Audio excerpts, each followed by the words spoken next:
That's right. Welcome back. We are on day 15 of my 30-day challenge. What I gave myself was 30 days for 30 long videos and 30 short videos on my YouTube channel. If you don't know and you haven't seen the previous content in this playlist, what I'm doing is, as a new YouTube creator, I am following and documenting what I am doing along the way for creating a YouTube channel. So I am completely fresh. I have no prior background training about putting a YouTube channel up there. And I figured, why not? As I am doing this channel, let me go ahead and document it. And whatever I have learned, I hope that I could put it in a simple way for you to go ahead and say, hey, he could do it, I could do it. All right, so a couple things that I want to just let you know and give you some stats where we stand right now. Day 15, I have 95 subscribers. I have 250 hours of watch time. That's huge to have 250 hours of watch time, because we're slowly chopping away at the 4,000 hours that I need to go ahead and get monetized. I wish I could say at day 15 I had 100 subscribers, but I didn't meet that mark yet. I'm not going to be discouraged, because there's still a long way to go, and getting 5 more subscribers to hit 100, I should be able to do that in the next 48 hours. Okay, so currently I have 41 long videos and 52 short videos. So I've been putting a little bit up there more than what I needed to do, because I either had an idea or I had an extra time to go ahead and put another long video up, or multiple short videos. But I can tell you right now, the short video world is completely different than what I've experienced on being on Instagram or Facebook or even TikTok. It takes a little bit more effort to go ahead and put a short video out there, where I've been learning that you have to go ahead and edit it and try a little bit harder, rather than just put something together and throw it up and boom, you have over 600,000 or 700,000 views on it. YouTube shorts are a little bit different. And I feel like the more you talk on your YouTube shorts and the more information you're able to cram into a small area, then you're going to go ahead and get more views. So I did a couple tests with that, of putting either a 15-second video up with just straight music behind it and it's following what I'm doing on a certain topic. And then I went ahead and did that same video, but I talked behind it. I was able to get more views on the one that I was talking than the one that had just music in the background.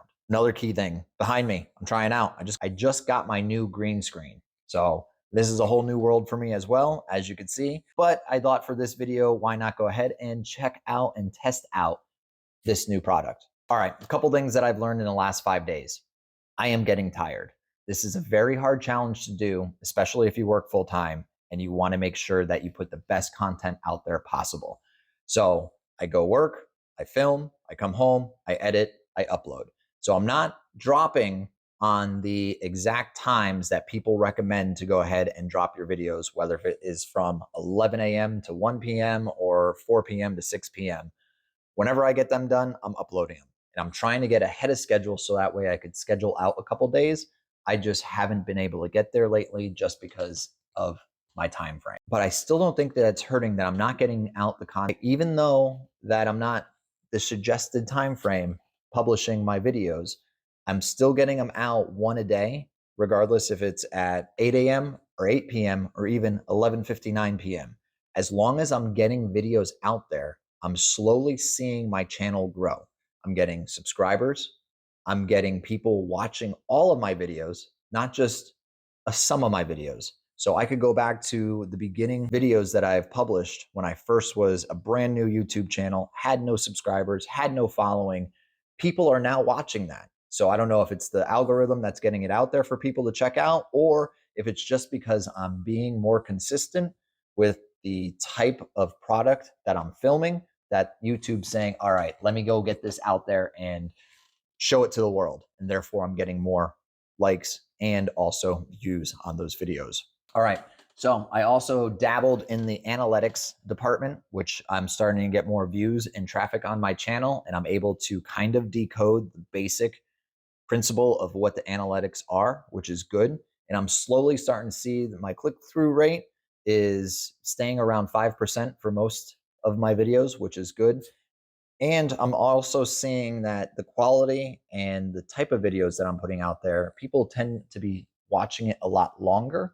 And most of my films that are out there that are doing really good they're anywhere between 8 to 15 to even 20 minutes long. So even though they might not watch the full 20 minutes, I'm still capturing them for 5 or 10 minutes of it. And that's helping my watch time. So that's a positive.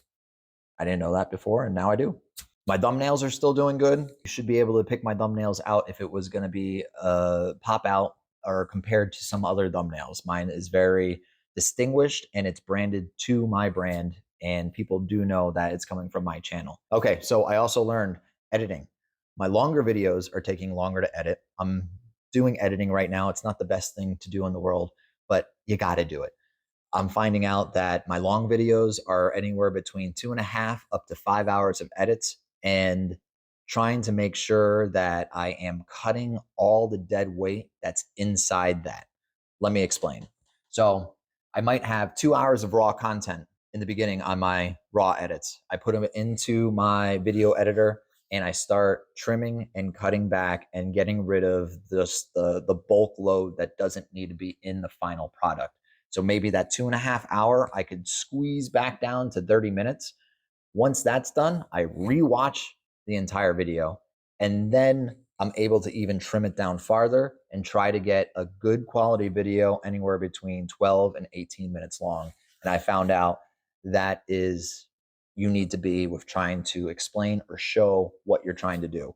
In my case, I'm doing construction, so you can see the beginning product, what it was, to how I did it to the end product. So you can't kind of crunch that down to a 1 or 2 minute video. It's going to have to be a longer video.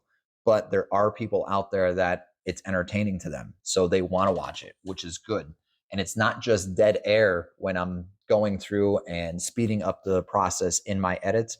I'm putting in music in there to kind of fill that dead air void and making sure that there's always something going on in my edits, which is good. And I'm always constantly moving angles and camera direction, and also the way I'm talking or how loud or how quiet the music is. So I believe all of that has an effect on your final outcome of the video, and you could create something good. I've also this week in the last 5 days have been getting away from my intro and put a hook out in the beginning. Then I would do a 5 or a 10-second welcome. This is what the video is about. And then I would go into the meat of what I'm doing and why I'm doing it. So my last couple of videos, I said, we're going to do the introduction and we're going to go right into the meat. And doing that, I believe, has boosted my retention rate of people wanting to watch my content. So getting out that 5, 10, or 20-second intro video with music and a little snippet about what your video is about, I think that is good, and you don't need it. It's just a waste. I'm trying to make long content that is good quality, that somebody's going to want to stick around and watch all the way through. And that's hard to do, but I think I'm doing it. Another thing I have learned, when you export in your video editor and you're exporting 4K, it's going to take a long time. So be prepared for that. Even though that the program might say you could get exported anywhere between a half hour to an hour, it might end up being 2 hours by the time that it's fully done. For instance, I'm doing an export right now, and I started this probably about an hour and a half ago, and I'm only at 45% through, and it says it only has 30 minutes remaining, but I guarantee that it's still going to be doing it for another hour and a half.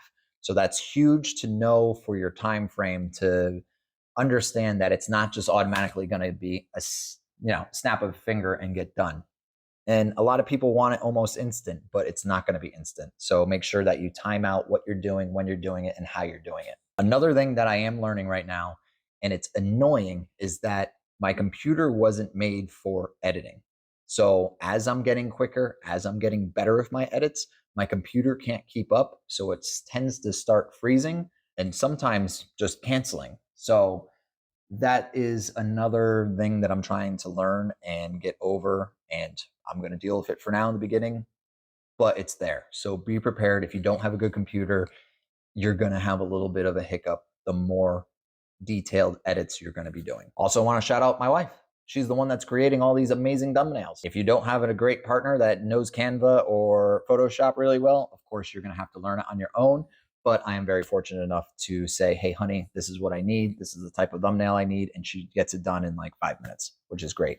The last thing I want to go over is that if you are using these little microphones that connect to the camera or the phone, they're absolutely wonderful. But the problem is you got to make sure that they're charged. So they last anywhere between 4 and 6 hours. And right now I just was going through my final edits for this video and found out my last 5 minutes didn't record. You know why? Because I was out of battery. So now I just have to go in there. Of course, it's a little bit time consuming, but these little things are things that you're going to learn along the way. So just to sum up everything, I'm loving what I'm doing. I love filming for you guys. I love seeing my channel grow. I love seeing what else I could expand upon to better my channel. As you can see with the green screen behind me, I'm loving it. I think it's a great feature and I'm going to be using it a lot more. And maybe instead of having a still screen on the next one, I'll put a video behind there so you could watch something while I'm talking to you. There is so much to learn and there is so much good free content on YouTube to tell you what you need to do to better yourself in creating and growing your own channel. Do what I did and just go out there, listen to podcasts, watch YouTube videos, read the comments, and follow 2 or 3 really good YouTube content creators that have great advice. So let's end it right there. I appreciate you guys watching. You guys are the reason why I'm doing this. Thank you. And I'll check you on the next one. I'll see you on day 20. See you guys.